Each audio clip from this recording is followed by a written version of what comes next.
Comment केली, "शेतात साप दिसल्यावर तुम्ही काय करता भाऊ?" शेतात साप दिसल्यावर घाबरायचं नाही. साप काहीच नसतो करत. त्यालाही त्याच्या जीवाची भीती असते आणि आपल्याला जर साप दिसला त्याच्यापासून दूर राहायचं, जवळ जायचं नाही. कारण की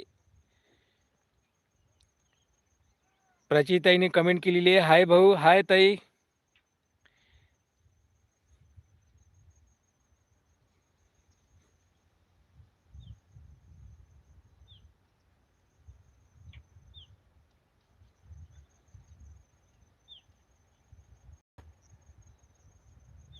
"मी तर पळून जातो भाऊ."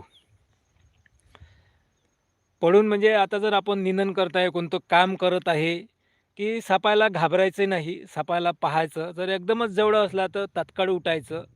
तर घाबरायचं नाही. तो काहीच नसतो करत. सापाला त्याच्याही जीवाली त्याचा भीती असते आणि आपल्यालाही आपल्या जीवाची भीती असते. दोघंही एकमेकाला आपला जीव सुरक्षित ठेवण्यासाठी पळ काढत असतो. पण सापाला भिऊन जायचं नाही.